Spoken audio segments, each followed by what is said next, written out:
أما بعد أعوذ بالله من الشيطان الرجيم بسم الله الرحمن الرحيم وإلهكم إله واحد لا إله إلا هو الرحمن الرحيم قال الله تبارك وتعالى في القرآن المجيد والفرقان الحميد والذين آمنوا أشد حبا لله صدق الله العظيم وصدق رسوله النبي الكريم ونحن على ذلك لمن الشاهدين والشاكرين والحمد لله رب العالمين إن الله وملائكته يصلون على النبي يا أيها الذين آمنوا صلوا عليه وسلموا تسليما الصلاة والسلام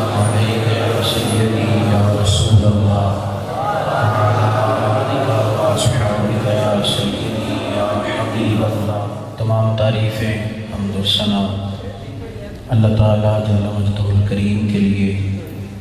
درود و سلام نبی اکرم نور مجسم شفیع معظم احمد مصطفیٰ جناب حضرت محمد مصطفیٰ اعلیٰ تحیت و ثنا کی ذات والا صفات کے لیے حمد و ثنا کے بعد قرآن مجید فرقان حمید میں اللہ کریم نے فرمایا ہے کہ وَإِلَٰهُكُمْ إِلَٰهٌ وَاحِدٌ. فرمایا تمہارا معبود ایک ہی معبود ہے، لا الہ الا، اس کے سوا کوئی عبادت کے لائق نہیں ہے. والرحمن الرحیم، بڑا ہی مہربان ہے اور نہایت ہی رحم کرنے والا ہے.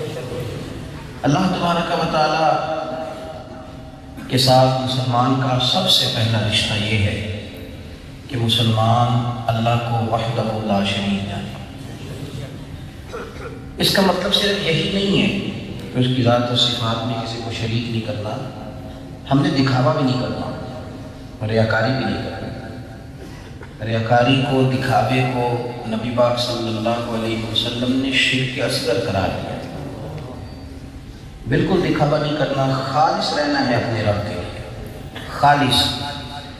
نبی پاک صلی اللہ تعالیٰ علیہ وسلم نے فرمایا مخلص ہو کر عمل کرنا، مخلص ہو کر جو عمل کرنا خالص اللہ کے رضا کے لیے کرنا، تمہارا تھوڑا عمل بھی تمہاری دنیا اور آخرت کے لیے بہتر ہو جائے گا. تھوڑا کر لیں لیکن خالص رہنا اللہ کے ساتھ. بہت سارے معاملات کے اندر ہم بڑی محنت کرتے ہیں، ٹھنڈے پانی سے وضو کیا، صبح بڑی مشکل سے گرم بستر سے باہر آئے، لیکن اگر دو چار لوگوں کو بتا دیا کہ میں بڑا پکا نمازی ہوں تو اس کی کیا ضرورت تھی؟ اتنی محنت کر کے نماز پڑھی اور پھر اس میں ریاکاری ڈال دی. کتنے شوق کے ساتھ ہم نے محفل سجائی تھی، کسی کو بلایا تھا، نعت خوانی کی تھی، لیکن وہ فوری طور پر اس کی فوٹو کھینچ کے، یعنی محفل میں جانے کی بھی ہم نے فٹافٹ چلانے کی کوشش کی تاکہ پتہ چلے میں نیک نیک کام کرتا ہوں. کچھ کام زندگی کے اندر اللہ کی رضا کے لیے خالص ہو کر. اعلیٰ حضرت بریلوی رحمۃ اللہ علیہ سے کسی نے پوچھا کہ حضور میں بے سکون بڑا رہتا ہوں، تو آپ نے فرمایا کسی مسلمان کے ساتھ اچھا سلوک کر اور اسے پتہ نہ چلے اس کے ساتھ اچھا سلوک کون کرتا ہے. یعنی پیچھے چھپ کے کسی کے ساتھ نیکی کر، اللہ تیرے دل کو سکون عطا فرمائے. یہ جو تصنع ہوتی ہے نا، بناوٹ، یہ آدمی کو اداکار بنا دیتا ہے. جو آدمی تصنع والا ہوتا ہے وہ کسی کا نہیں ہوتا. جو رب رسول کا ہی نہیں ہوا تو کسی اور کا کیا ہوگا. اخلاص زندگی میں شرط ہے. آپ اگر اپنی زندگی میں مخلص ہو جائیں گے، اخلاص والے ہو جائیں گے، تو ان نیکیوں کا بھی اجر پائیں گے جو بظاہر آپ نے کی نہیں. بخاری مسلم میں حدیث ہے، نبی پاک صلی اللہ علیہ وسلم نے فرمایا کچھ لوگوں کو اللہ قیامت کے دن فرمائیں گے جاؤ تم نے حج کیا تھا تو میں تمہیں جنت دیتا ہوں. تو بندے رو پڑیں گے، عرض کریں گے مالی غریب لوگ تھے، ہمارے پاس تو کرایہ ہی نہیں تھا، وسائل ہی نہیں تھے، ہم نے تو حج نہیں کیا. تو اللہ فرمائے گا جب حاجی جاتے تھے تو دل تڑپتا تھا نا، تمہارے اندر سے آوازیں اٹھتی تھی نا کہ یا اللہ توفیق دے، تم روتے تھے نا. فرمایا مجھے تمہارا اخلاص تھا، اس کی برکت سے تمہیں حج کا ثواب بھی دیا ہے اور اسی کی برکت سے آج تمہیں جنت بھی دے رہا ہوں. مخلص ہو جائیں. اگر آپ لوگوں کو راضی کرنے کے چکر میں پڑیں گے تو بھائی کس کو راضی کریں گے؟ اور اگر آپ 2 4 5 لوگوں کو راضی کرنے کا ارادہ کر بھی لیں گے تو ہر آدمی کا مطالبہ آپ سے الگ ہے، ہر آدمی کی خواہش الگ ہے، ہر آدمی کی رائے الگ ہے. کوئی کسی اینگل سے آپ کو دیکھنا چاہتا ہے، کوئی کسی اینگل سے دیکھنا چاہتا ہے. تو اپنے آپ کو دنیا داروں کو دکھانے کے لیے سنوارنے کی ضرورت کیا ہے؟ کوشش کریں کہ ہم اپنا آپ سنواریں اس لیے کہ اللہ ہمیں دیکھے اور اللہ کے پیارے رسول نظر کرم فرمائے. تو ایک تو اخلاص، دوسری بات یہ کہ اپنی محبتوں کا مرکز اپنے رب کریم کی ذات کو بنائیں. اللہ قرآن مجید میں ارشاد فرماتے ہیں کہ والذین آمنوا اشد حبا للہ، فرمایا ایمان والے رب سے شدید محبت کرتے ہیں، شدید محبت. اگرچہ یہ محبت ہمیں سکھائی مدینے والے محبوب نہیں، لیکن شدید محبت. بخاری مسلم میں آپ کو حدیث ملے گی کہ نبی پاک صلی اللہ تعالیٰ علیہ وسلم فرماتے ہیں کہ جو شخص چاہتا ہے نا مجھے ایمان کا ذائقہ نصیب ہو. اپنے انداز میں آپ کو بات سمجھاؤں تو مانا یہ بنے گا کہ جو چاہتا ہے نا مجھے مسلمان ہونے کا بھی مزہ ہی آ جائے، ایماندار ہونے کا بھی لطف ہی آ جائے، تو وہ 3 چیزوں پہ توجہ کرے. یا رسول اللہ صلی اللہ علیہ وسلم کون سی؟ فرمایا سب سے پہلی بات اگر چاہتا ہے کہ ایمان کا مزہ آئے تو کلمہ پڑھنے کے بعد کفر کی طرف لوٹنا اتنا ہی ناپسند کرے جتنا آدمی آگ کے اندر کودنا ناپسند کرتا ہے. اور دوسرا فرمایا کسی سے بھی محبت کرے تو اللہ اس کے رسول کی رضا کے لیے کرے. اور تیسرا نبی پاک صلی اللہ تعالیٰ علیہ وسلم نے فرمایا وہ ہر چیز سے بڑھ کر رب رسول سے پیار کرے، ہر چیز سے بڑھ کر. پھر سن لیں، ہر چیز سے، اولاد سے، مال سے، جان سے، دولت سے، حسن سے، جوانی سے، اقتدار سے، خواہشات سے، اپنے آپ سے، ہر چیز سے بڑھ کر رب رسول سے پیار کر لے، اسے مسلمان ہونے کا بھی مزہ ہی آتا ہے. ہمارا نا زندگی میں بھی ایک تجربہ ہے کہ کچھ کام بندے بوجھ سمجھ کے کرتے ہیں تو وہ کام نہیں ہوتے. میرے بھائی آپ نماز کو مشقت والا کام سمجھ کے پڑھیں گے تو آپ کہیں گے وہ ابھی تو زور پڑی کہ معاذ اللہ اثر کا ٹائم بھی ہو. لیکن اگر آپ کا یہ کام آپ کا شوق بن جائے تو پھر تو نا بندے کا دل کرتا ہے. حضور صلی اللہ علیہ وسلم فرماتے ہیں اس بندے کو قیامت کے دن رب اپنے عرش کا سایہ دے گا. جو بندہ مسجد سے نکل تو آتا ہے پر اس کا دل مسجد کے ساتھ ہی جڑا رہتا ہے. آپ مخلص جب ہو جائیں گے تو پھر آپ پر چیزیں بوجھ نہیں پڑیں گی. آپ جب ہر چیز سے بڑھ کر اللہ رسول سے پیار کریں گے تو پھر آپ پر نماز مشکل نہیں ہوگی. پھر تو آپ شوق سے. ایک مثال داتا صاحب اجمیری رحمۃ اللہ علیہ نے کشف المعجوب شریف میں لکھی ہے. داتا صاحب فرماتے ہیں کہ حضرت عبداللہ ابن مبارک کہتے ہیں میں ایام جوانی میں، ایام شباب میں، شروع میں ایک عورت پہ عاشق ہو گیا. تو میں نے رات سردیوں میں جا کے اس کے محلے میں عشاء پڑھی اور قاری صاحب نے تھوڑی رگبے لمبی کر دی تو مجھے غصہ آیا. لیکن فرماتے ہیں اس کے گھر کے گرد میں ساری رات ہی گھومتا رہا، ساری رات.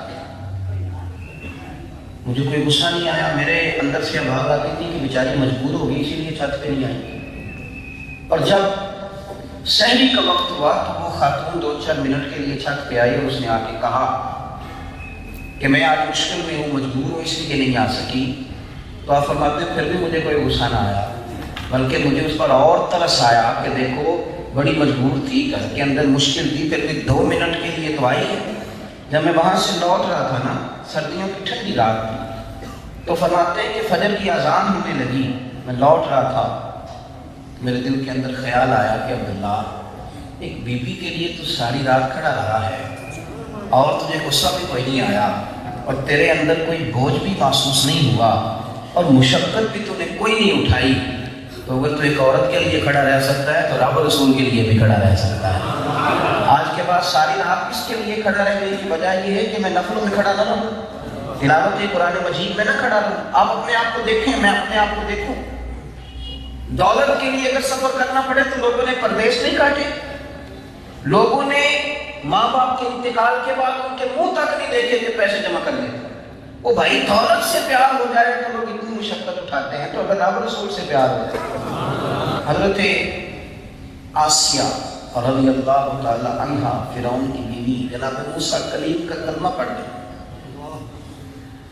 کل تک یہ حال تھا کہ یہ خاتون ملکہ تھی، آج کلمہ پڑھا ہے. پہلے تو فرعون نے سمجھایا کہ تو کیا کر رہی ہے، دیکھتے کہ کوئی شان و شوکت ہے، سب کچھ چلا جائے گا. تو آپ فرمانے لگی کہ اب تو اس پہ کوئی سودا نہیں ہو سکتا. پھر اس نے ان کے میکے والوں کو بلایا، انہوں نے بھی بڑا زور لگایا، لیکن جناب آسیہ نے کہا جو ہونا تھا سو ہو چکا. اب میرا رشتہ اللہ اور اس کے نبی سے جڑ گیا. وہ خاتون کے 20-30 کنیزیں ہاتھ باندھے ہر وقت کھڑی رہتی تھی، لیکن اب یہ منظر ہوا کہ اسی عورت کو بالوں سے پکڑ کے گھسیٹا گیا، اس کے منہ پہ تماچے لگے. جب کبھی محبت ہو جائے نا پھر میرے عزیز ہوا نہ ٹھنڈی لگتی ہے نہ گرم لگتی ہے، پھر مشکل محسوس ہی نہیں ہوتی، پھر کوئی بھی منظر دور نہیں، ہر چیز قریب قریب دکھائی دیتی. پھر اسی خاتون کو اتنی سزا دی گئی کہ انہیں کھڑا کر کے ان کے ہاتھوں میں بڑے بڑے کیل ٹھونک دیے گئے. پھر وہ وقت بھی آیا کہ فرعون نے ان کے وجود پر تلوار سے زخم لگا کر اس کے اندر مرچ اور نمک ڈال دی، اور جب مرچیں لگ رہی تھیں اور نمک لگ رہا تھا تو خاتون کے آنسو تو بہ رہے تھے، تو رات تک وہاں لٹکی رہی. رات کے وقت جناب موسیٰ کلیم وہاں سے گزرے، اب دنیا سو گئی. جا کے پوچھا آسیہ کس حال میں ہو؟ جناب آسیہ کہنے لگی اے کلیم مجھ سے نہ پوچھیں میں کس حال میں ہوں، مجھے ذرا پوچھ کر بتائیں میرا رب مجھ سے راضی ہے کہ نہیں، ذرا پوچھ کے بتائیں کیفیت کیا ہے، مالک میرا مجھ سے راضی ہے کہ ناراض ہے. یہ مجھے مار رہے ہیں، یہ مجھے تنگ کر رہے ہیں، یہ بظاہر تکلیف دے رہے ہیں، اور میری توجہ اس بات میں ہے کہ جتنا یہ مارنا چاہتے ہیں مار لیں، اور جتنا اس کے رستے میں تکلیف دینا چاہتے ہیں دے لیں، اور کوئی مجھے خبر آ کے دے دے کہ وہ راضی ہو گیا ہے. اس نے کہا ہے کہ میری بندی تیری مشقت قبول ہے. کوئی کہہ ایک دفعہ پتہ چل جائے کہ وہ مان گیا، اس نے میری قبولیت کر لی. حضرت موسیٰ کلیم فرمانے لگے کہ خوش ہو جا، میں پیغام لے کے آیا ہوں، رب کریم نے تیرے لیے جنت میں مکان تیار کرا دیا ہے. لیکن ہماری توجہ کدھر ہے بھلا؟ سیاست کی طرف بھی توجہ، رشتہ داروں کو بھی سیٹ رکھنا بڑا ضروری ہے، گلی محلے کی سیاست بھی بڑی مجبوری ہے ہماری، دفتر میں، کاروبار میں، مارکیٹ میں، دکانداری میں، ہر جگہ ایک کیوں بلا؟ اس لیے کہ توجہ ساری دنیا داری کی طرف، توجہ جب اللہ رسول کی جانب ہوتی ہے تو حضرت عیسیٰ اللہ علیہ السلام سے ایک نوجوان نے کہا تھا اللہ کے حضور دعا کرے رب مجھے اپنی محبت دے، وہ اپنا پیار میرے دل میں ڈال دے، اپنی محبت. حضرت عیسیٰ علیہ السلام نے اللہ کے حضور عرض کیا، امام غزالی نے اس کو لکھا ہے، تو رب کریم نے فرمایا اس جوان سے پوچھ لو میری محبت سہ بھی سکے گا کہ نہیں.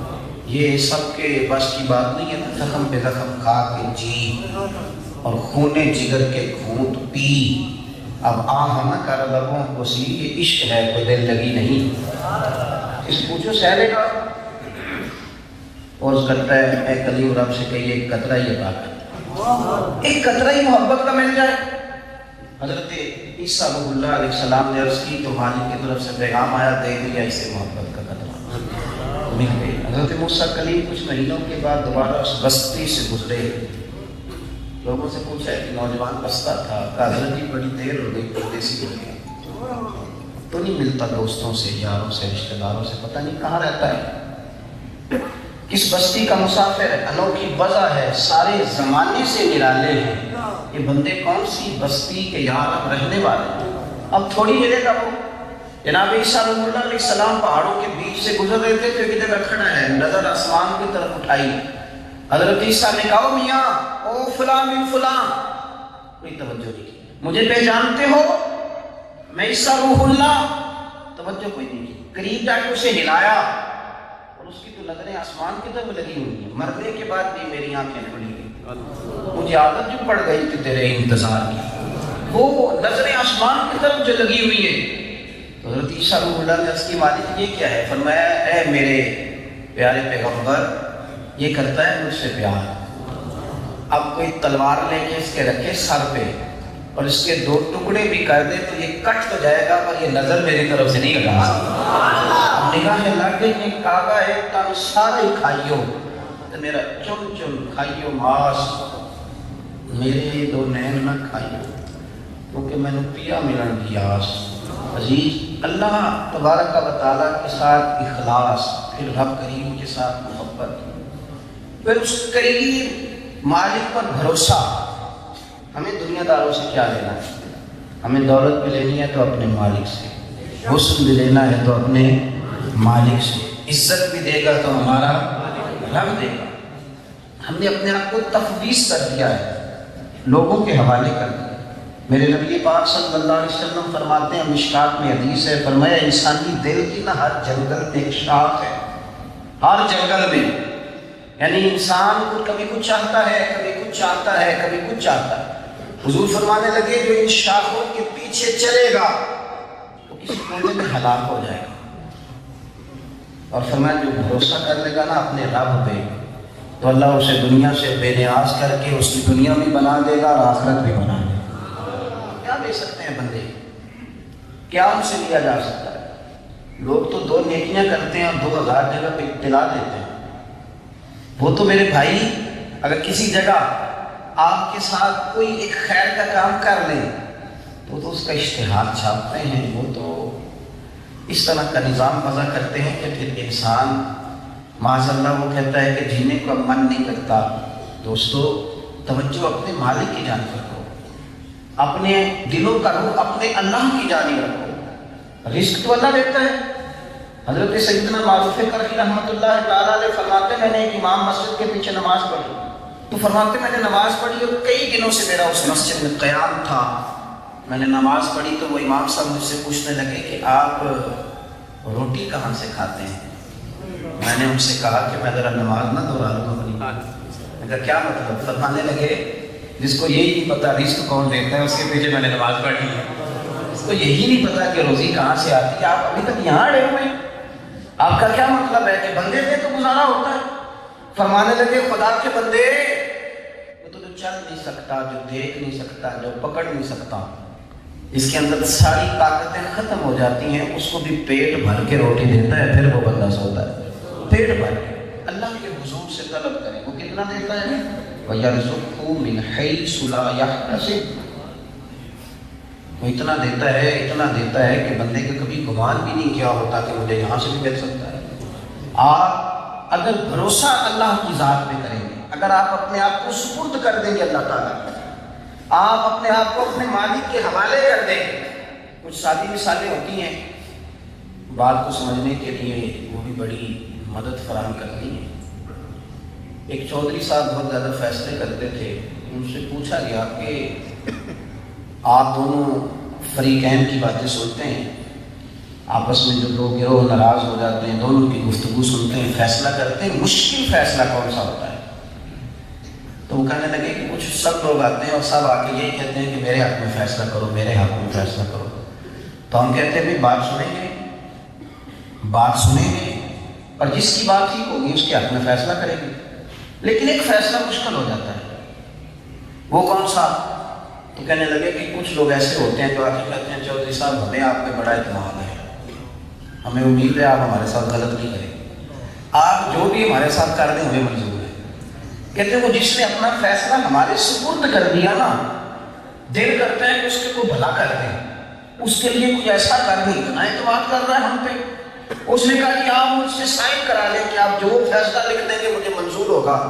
کہتے ہیں وہ فیصلہ مشکل ہوتا ہے تو پوچھنے والے درویش رونے لگے، انہوں نے کہا آپ کیوں روتے ہیں؟ کہنے لگے حد ہو گئی ہے نا، اگر ایک چودھری کو کہہ دیا جائے کہ جو تو کرے گا مجھے منظور ہے، اس کا خیر کرنے کو دل کرتا ہے، تو اگر بندہ اللہ کو کہہ دے کہ یا اللہ جو تو کرے منظور ہے، مالک تو جس حال میں رکھے منظور ہے، تو جو دے منظور ہے، تو جہاں کھڑا کر دے منظور ہے، تو جس طرح کا بھی ہمارے حق میں ارادہ ہے کرم فرمائے ہمیں منظور ہے، تو کیا پھر اللہ کی رحمت جوش میں نہیں آتی؟ کیا مالک کرم نہیں فرماتا؟ ہمارے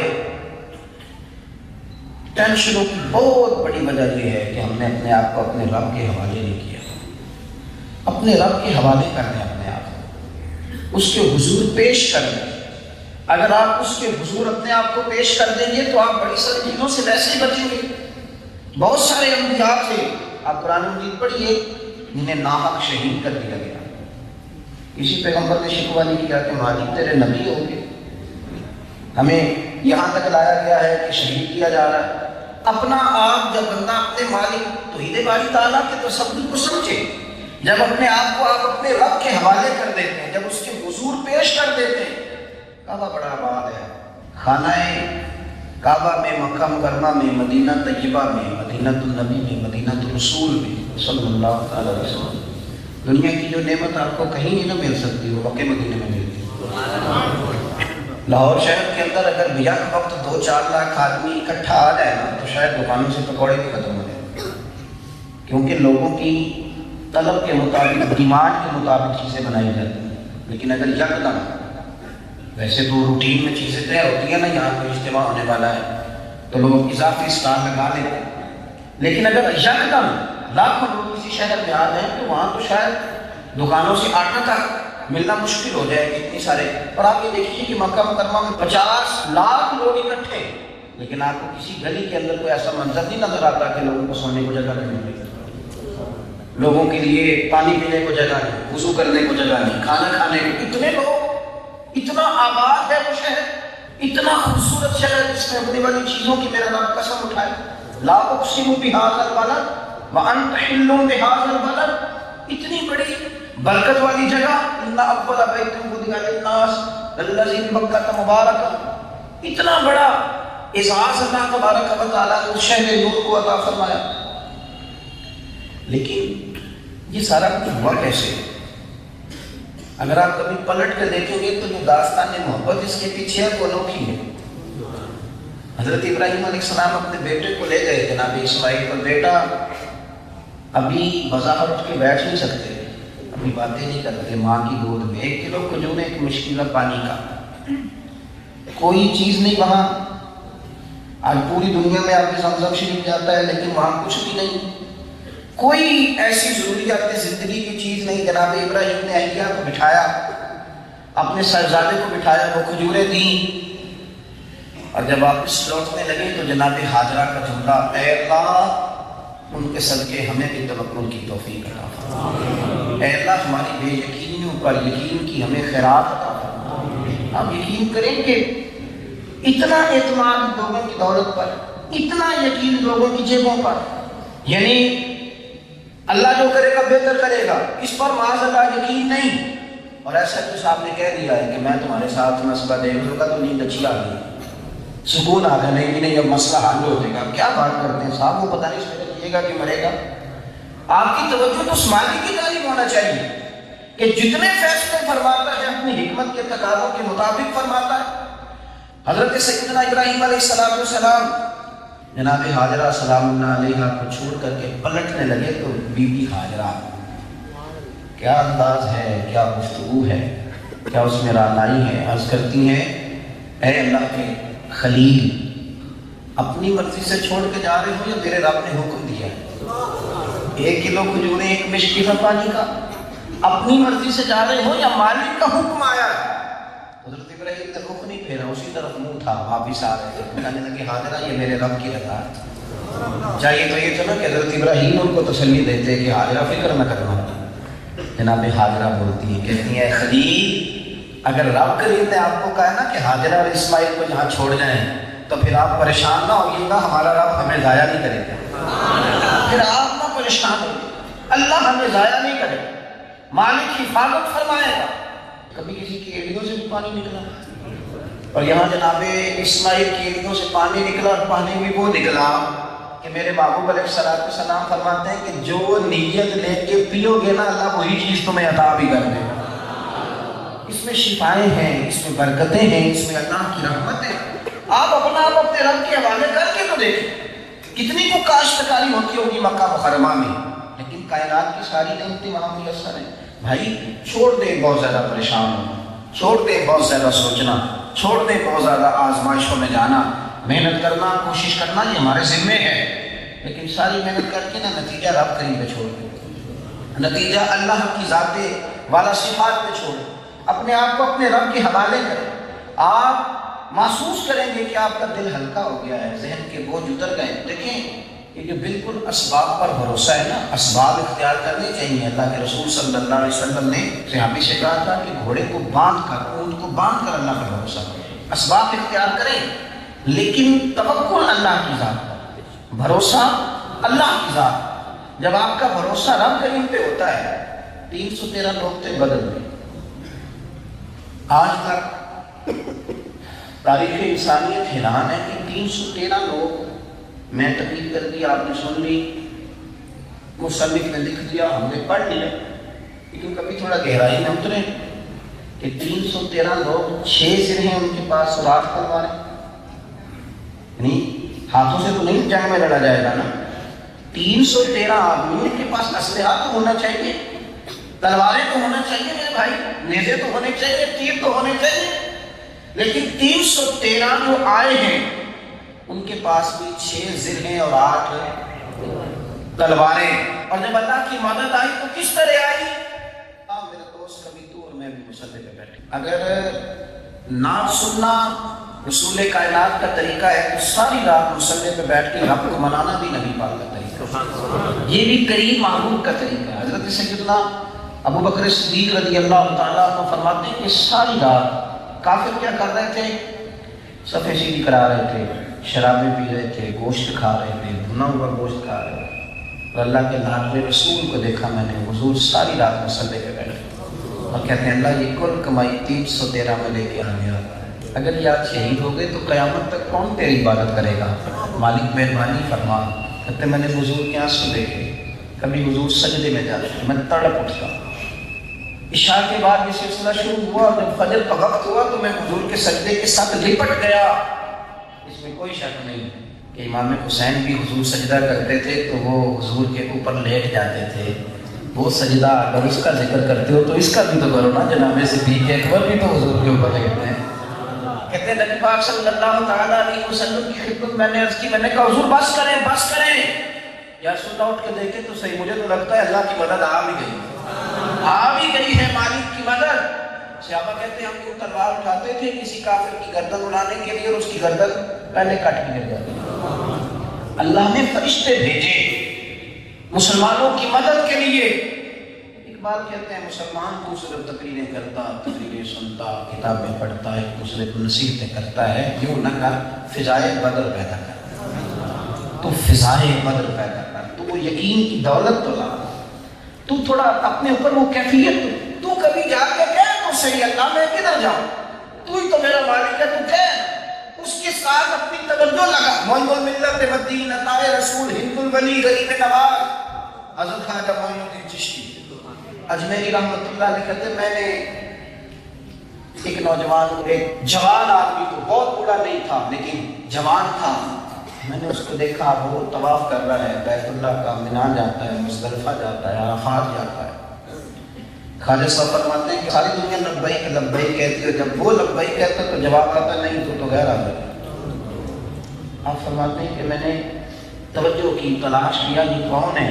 میری اس پر نظر پڑی, میں نے بازو تھام کے مجمع سے باہر نکالا اور میں نے کہا تجھے پتہ ہے جب تو لبیک کہتا ہے تو آواز آتی ہے کہ تو غیر حاضر ہے. تو کہتے ہیں اس نے پہلے تو آنکھیں جھکائیں, اٹھائیں تو آنسو چھلک پڑے. کہنے لگے مجھے پتہ ہے, مجھے ہی کہتا ہے تو غیر حاضر ہے. تو خواجہ صاحب فرمانے لگے تجھے کیسے پتہ ہے؟ کہنے لگے 24 سال ہو گئے, میں ہر سال آتا ہوں اور میں ہر سال اسے آ کے کہتا ہوں مالک میں حاضر, میرا رب بے نیاز ہے. وہ ہر سال کہتا ہے تو غیر حاضر. بے پرواہی بیخ نہ سجن تے کسے بھی پیش نہ جاوے, انہیں تاجاں والے در در بولے, منگتے ہم تخت بٹھاوے. سجنا کسے رکارا ملتا ہی, کوئی کعبے خالی آوے. کہنے لگا 24 سال ہو گئے, میں ہر سال آتا ہوں. خواجہ صاحب فرمانے لگے کہ ہر سال جب تجھے پتہ ہے کہ تیری حاضری منظور نہیں تو کیوں آتا ہے؟ بات کرنا, حکمت بتانا, کیا تیرے اندر ہے؟ تو کہنے لگا حضور کیا کروں, رب بھی یہ ہے, رکھے تب بھی ٹھیک ہے, نہ رکھے تب بھی ٹھیک ہے. کوئی اور رب ہو تو وہاں چلا جاؤں, آپ کسی اور کا پتہ بتا دیں. خواجہ سے فرماتے میں چپ کر گیا کہ یار کتنی شان ہے, کتنا عقیدہ اس کا مضبوط ہے, کہاں پہنچ گیا. وہیں کھڑے تھے کہ حاطف غیب سے ندائی معین الدین ہٹ جا.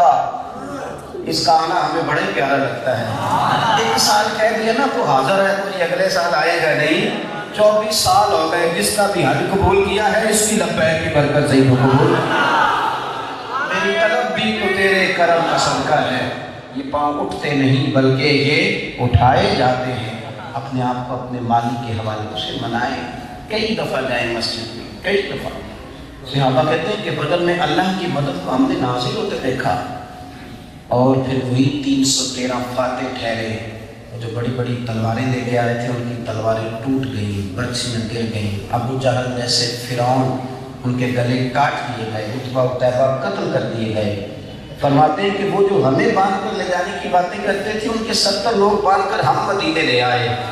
او بھائی، جب مالک مدد فرماتا ہے وہ راضی ہوتا ہے، جب اس کے ساتھ انسان کا تعلق مضبوط ہوتا ہے۔ دنیا میں سب سے بڑی طاقت مصدق کی طاقت ہے، سب سے بڑی طاقت۔ صلاح الدین ایوبی یہاں آئے، فلسطین تو بڑے پریشان تھے، ایک بزرگ سے ملاقات ہوئی، بزرگ پوچھتے ہیں صلاح الدین بڑے پریشان ہو، تو کہنے لگے حضور پہلے ہی مسلمانوں کے پاس اسلحہ نہیں ہے، اور اب میں نے سنا ہے کہ ایک بحری جہاز، بحری بیڑا عیسائیوں کا اور اسلحے سے بھر کے یہاں آ رہا ہے، پریشان ہو مسلمان کیسے مقابلہ کریں گے؟ یہ کہہ کے صلاح الدین رونے لگے، اللہ کی بارگاہ میں دعائیں کرنے لگے۔ بزرگ کہتے ہیں میں بھی دعائیں کرنے لگا، لیکن میں نے دیکھا کہ فجر تک یہ جرنیل رویا، لیکن اللہ کی بارگاہ بندوں کے سامنے مالک کے حضور۔ صبح خبر آئی کہ وہ بیڑا تو پانی میں غرق ہو گیا ہے، تو صلاح الدین مجھے کہنے لگے حضور مبارک ہو، وہ غرق ہو گیا بیڑا۔ میں نے کہا وہ پانی میں غرق نہیں ہوا، تیرے آنسوؤں میں غرق ہو۔ ہم نے رب کو بنایا ہے نا، ایک ہی مقصود ہے کہ ہم اپنے آپ کو اپنے اللہ رسول کے ساتھ وابستہ کریں، ہم کو تھوڑی سی کوشش کریں، اپنا اپنا حصہ ڈالیں۔ تحریک اصلاح معاشرہ بھی یہی چاہتی ہے کہ ہم بھی بارش کا ایک قطرہ بنیں، ایک قطرہ بارش کا ایک قطرہ بنے۔ ہم یہ چاہتے ہیں کہ اخلاص کی زندگی ہو، للہیت کی زندگی ہو، محبت کی زندگی ہو، رب کریم کے ساتھ رجوع والی زندگی ہو۔ اللہ تعالیٰ توفیق عمل عطا